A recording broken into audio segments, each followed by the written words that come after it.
I see you're here, Sarah, but I don't see you yet. So I'm assuming you're coming to Legal Accounting Wednesday, where we're going to talk about onboarding clients today. I don't know if anybody can see me on Facebook, but I see Angela and Kathy and Toyin. Sorry. Hey, Sarah. Hey, guess what? What? I think I might have fixed the live, but I don't know for sure. And I know Nicole's busy to check on us, but I think I fixed it. And I'll tell you all about that later. Okay. Like weekend project. So you want to know what we're talking about today?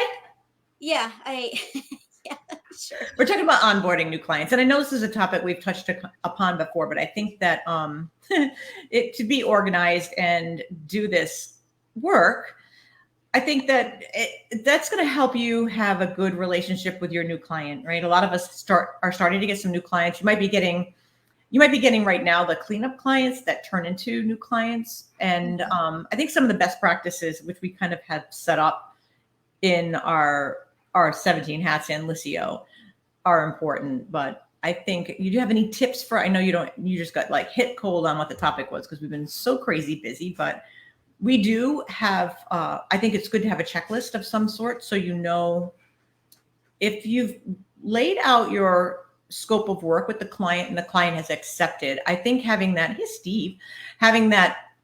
scope of work written out and who does what when is important. Don't you think? Yeah, or I mean, if you're in a team environment, also if you're solo. If you're solo, same thing though. The other thing too is, and I always say this to people on the front end, I'm going to go dark for a little bit. So please don't be alarmed because I'm busy working on your file. I will do a check-in and then I give myself time so I can beat that check-in moment. Mm-hmm. But that has evolved for me. I mean, honestly, at the beginning, it was hard to figure that stuff out. So what we did is we worked together and Linda kind of tag team it, being that we have our partnership, we can tag team.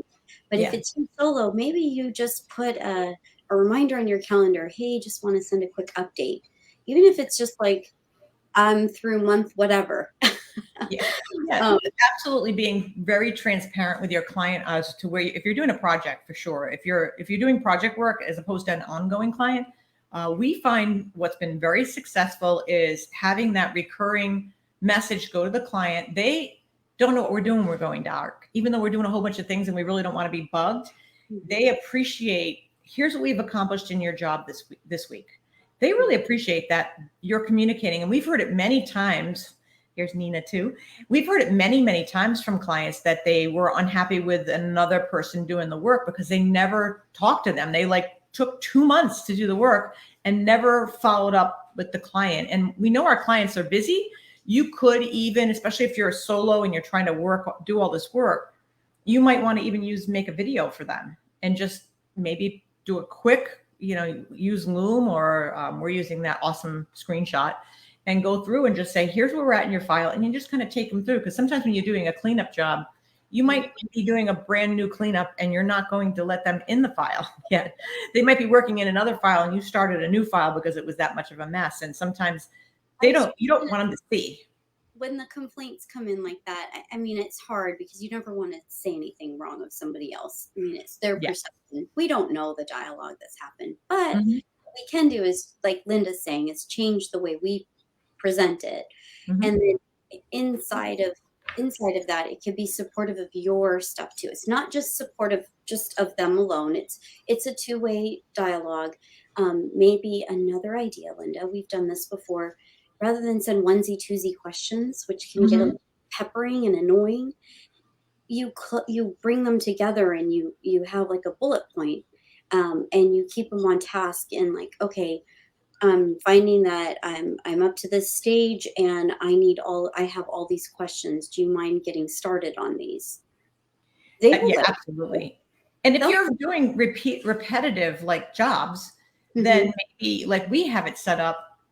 I call it my buy time schedule. Like we've got it set up where there's certain templates in our 17 hats that we do like a kickoff meeting. So it's like they sign the contract, they immediately get that response saying, welcome to the team. We're excited to do. That's all pre-canned stuff that we've put together so that they think we're like on it and responding, and it actually happens in the back end by itself.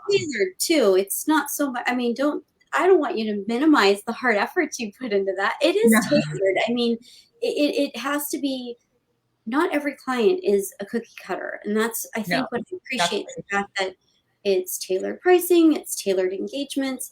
But to what Linda's saying is, it helps her. It helps her with the process. yeah, and a lot of times training happens, right? So you're going to have these training moments, and this is something that full transparency, we have not set up yet the way I'd like to, and I'm going to work towards it. But if we're training, you can use in your Pro Advisor section, say they are new to QuickBooks, so they're coming from some other platform and they're coming to you brand new, or maybe they're on a spreadsheet and they're coming to you brand new for QuickBooks. There's a whole training inside your Pro Advisors that you can link back to them. And I actually went into the program and made it look like it was our stuff. With, you had the ability to change some of the pages to make it, I made it say proper trust training, you know, and it says right on there, I had the ability to take off the branding from Intuit and set that up so that it lets you do it, and then set it up so that they get that training. So they're doing something that other people, you know, that they're busy doing this training and they think you're helping them by doing this self-training, but that's buying you time to do the work that you need to do to get done too. I mean, I hate to say it as buying time, but yeah. Well, no, yeah, I wouldn't say, yeah, I think to kind of repurpose what you're saying, it's more of like, you're adding value to areas that might be of benefit to them, and it may support them. Maybe they're kind of the DIY-ish. If that's what they need, the self-directed training is very helpful. And maybe it's just a global understanding. Well, might be just a global understanding of how the software works, because they might be new to it, or they've tried it and they don't understand it. And the videos are like 10 minutes. So they're not like a lot of time that's going to be taken for the client, but the client's just so appreciative of that.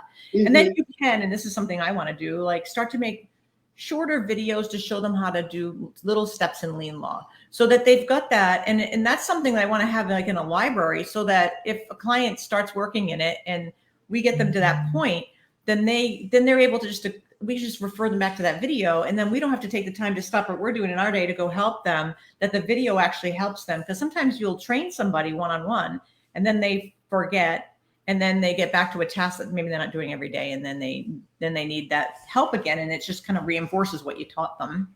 Mm-hmm. It's all, again, I think what we're going to is, it's taken a long time for us to develop our process. We're kind of giving a high level overview of ways to support yourself through this onboarding cleanup, to mitigate, you know, any sort of ambiguous moments with clients where they're like, I'm not feeling like you're communicating, or whatever it is.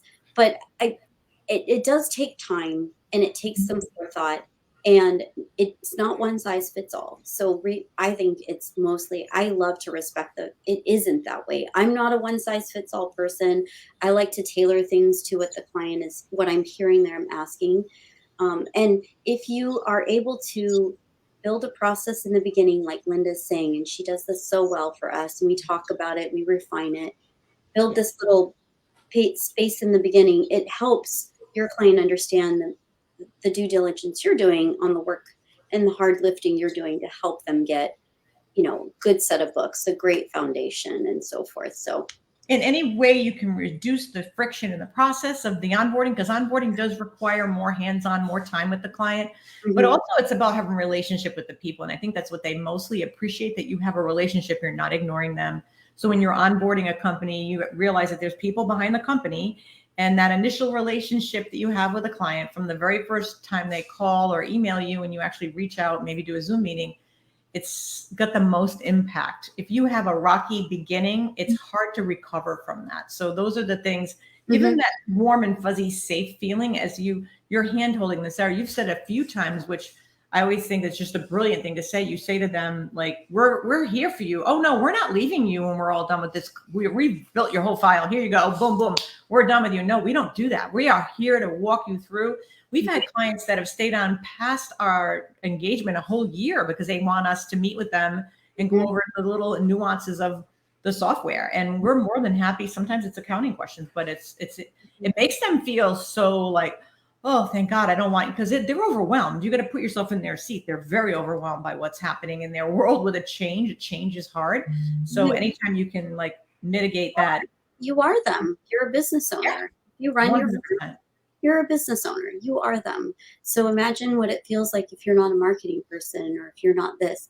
So that's why I'm saying like, I really honor and the individualizing pieces of it. Yes. And it does take extra, but that because of that, you can have the ability to charge extra at some point in your career story. You just don't want them to have buyer's remorse, right? You want them to be super happy and Mhm. not overwhelmed. It can be overwhelming. We find a lot of times when we do a big project, we're not taking them and changing the world on them at that point. We want to say we might know a whole bunch of things that would work better in their workflow, but we'll be like, okay, let's just tackle this one thing. And this works much better with people. We're going to tackle this one change that you reached out to us initially.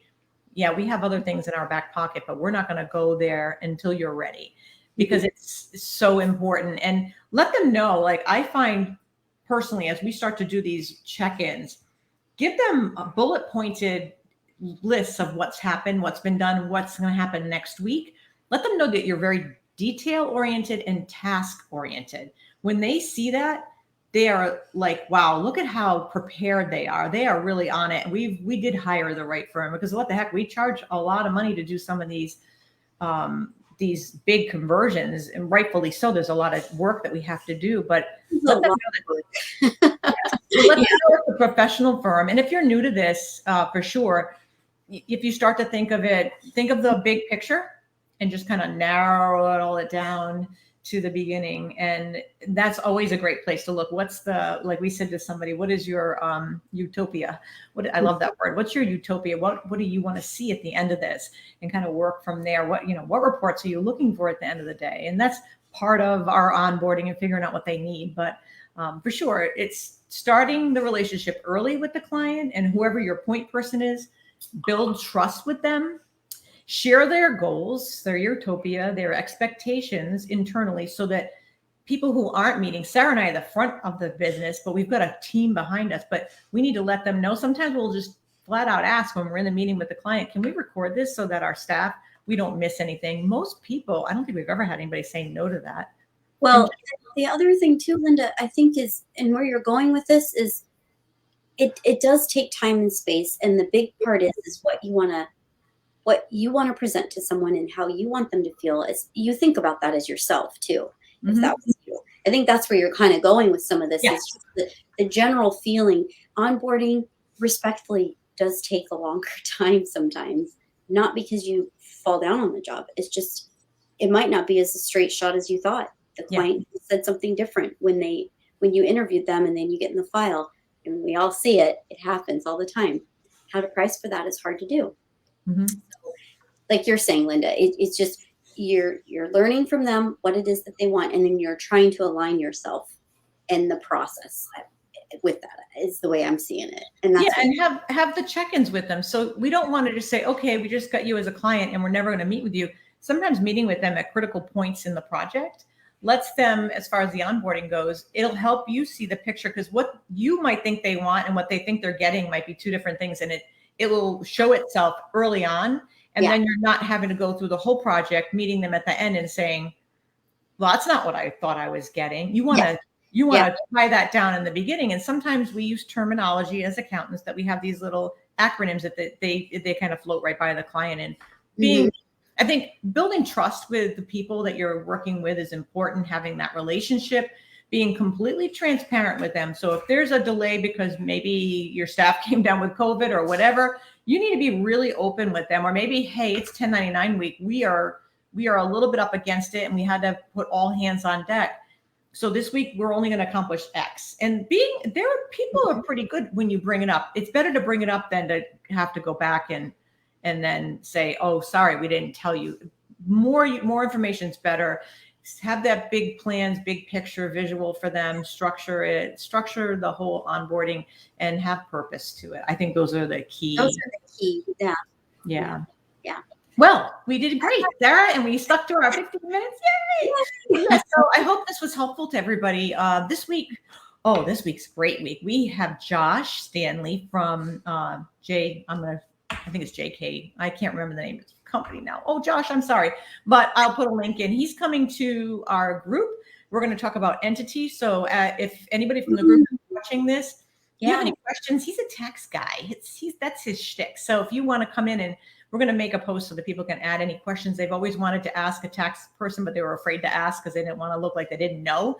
This is the time, because Josh is the nicest guy, and he wants to help us. He believes in a great, and speaking of trust, a great relationship with the bookkeepers on staff. So that's part of what he believes is a great relationship for the client. It's all about the client. Remember that. Mhm.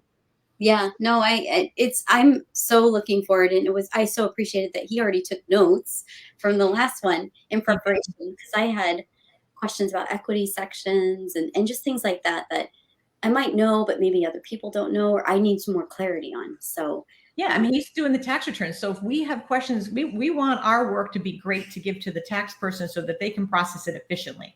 So he's going to give us some tips and tricks. And if you're not in our Law Lab, the paid mastermind group, join us. I'll put a link in here too for that. And absolutely, I think it's going to be, we have some great stuff coming down the pipeline with the group too.